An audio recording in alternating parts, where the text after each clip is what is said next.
क्या हुआ, क्या मन में समाया है उनका, वो जाने। लेकिन मैं बहुत दुखी हूँ। शायद उनके मन में था कोई ना आए और प्रेसिडेंट ऐसे ही घूम के चले जाए। जनरली देखा जाए तो प्रेसिडेंट आते हैं तो चीफ मिनिस्टर भी आना चाहिए, मंत्री भी आना चाहिए, लेकिन चीफ मिनिस्टर मैडम भी आए नहीं। राष्ट्रपति द्रौपदी मुर्मू का बयान आपने देखा, अब आप इन तस्वीरों को देखिए। पश्चिम बंगाल की मुख्यमंत्री ममता बनर्जी इस तस्वीर का पोस्टर छपवाकर अपने कार्यकर्ताओं को दिखाते हुए दावा करती हैं कि देखो एल.के. आडवाणी को भारत रत्न देने के दौरान प्रधानमंत्री नरेंद्र मोदी कुर्सी पर बैठे हैं और राष्ट्रपति खड़े हैं, कि देखो पीएम मोदी राष्ट्रपति का अपमान करते हैं। आप कहेंगे कि राष्ट्रपति मुर्मू और ममता बनर्जी की इन तस्वीरों का क्या कनेक्शन है, उस पर बात करेंगे, लेकिन पहले आप जान लीजिए कि सीएम ममता बनर्जी जो पोस्टर दिखा रही हैं वो भ्रामक है। जी हाँ, असली तस्वीर ये है। बीजेपी के फायरब्रांड नेता एल.के. आडवाणी को भारत रत्न से सम्मानित करने के दौरान पूरे प्रोटोकॉल के साथ राष्ट्रीय ध्वज के सामने सबसे आगे राष्ट्रपति द्रौपदी मुर्मू कुर्सी पर बैठी हैं। साइड में कुर्सियों पर पीएम मोदी और एल.के. आडवाणी बैठे हैं। जब राष्ट्रपति एल.के. आडवाणी को भारत रत्न से सम्मानित कर रही थी तब वे उन्हीं के साथ खड़े होकर एक फोटो क्लिक कराती। ऐसा इसलिए क्योंकि आडवाणी जी की तबीयत खराब होने की वजह से वे खड़े नहीं हो सकते थे। इसका अर्थ यह है कि चाहे ममता बनर्जी हों, चाहे सागरिका घोष हों या फिर टीएमसी के दूसरे तमाम नेता हों, ये सभी इस तस्वीर के साथ भ्रामक प्रोपेगेंडा कर रहे हैं। अब आपके सवाल पर आते हैं कि राष्ट्रपति मुर्मू का इससे क्या कनेक्शन है। देखिए, सीएम ममता बनर्जी और टीएमसी के नेता ये मिसलीडिंग प्रोपेगेंडा इसलिए कर रहे हैं क्योंकि ममता सरकार पर राष्ट्रपति द्रौपदी मुर्मू के अपमान के आरोप लग रहे हैं। हुआ ये कि राष्ट्रपति मुर्मू इंटरनेशनल संथाल कॉन्फ्रेंस में हिस्सा लेने पश्चिम बंगाल पहुंची थी।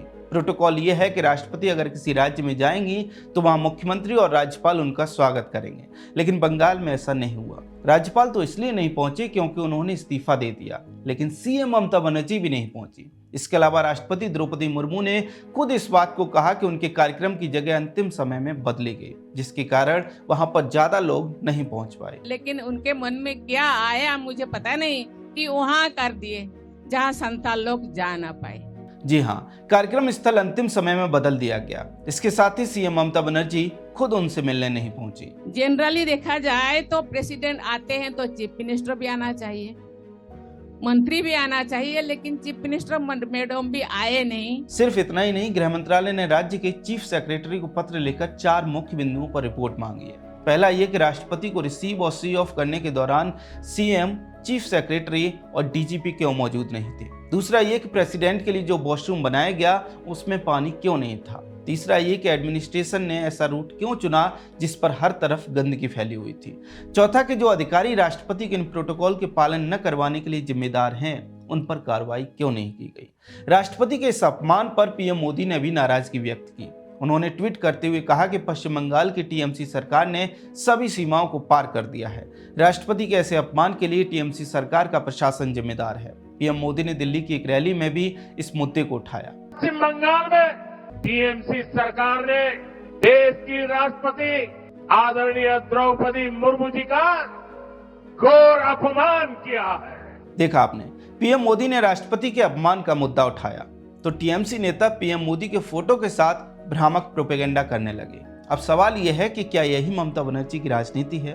प्रतीत तो ऐसा ही होता है। आप इन तस्वीरों को भी देखिए। मुख्य चुनाव आयुक्त ज्ञानेश कुमार एसआईआर और दूसरे चुनावी कार्यक्रमों के चलते पश्चिम बंगाल पहुंचे, लेकिन टीएमसी कार्यकर्ता जगह जगह उनके खिलाफ भी नारेबाजी कर रहे हैं। आरोप तो ये भी लग रहे हैं कि पुलिस टीएमसी कार्यकर्ताओं को जानकर ज्ञानेश कुमार के नजदीक आने दे रही है। इससे पहले भी हम देखते रहे हैं कि कभी किसी केंद्रीय मंत्री का तो कभी प्रधानमंत्री का इसी तरह विरोध किया जाता है और अपमान भी। आपको याद दिला दें कि प्रधानमंत्री एक बार राज्य की मुख्यमंत्री ममता बनर्जी का 30 मिनट तक इंतजार करने के बाद उठकर चले गए थे और राज्यपाल का तो ममता बनर्जी, उनकी सरकार और उनकी पार्टी ने न जाने कितनी बार अपमान किया है और अब तो राष्ट्रपति के अपमान का ही आरोप लगाया।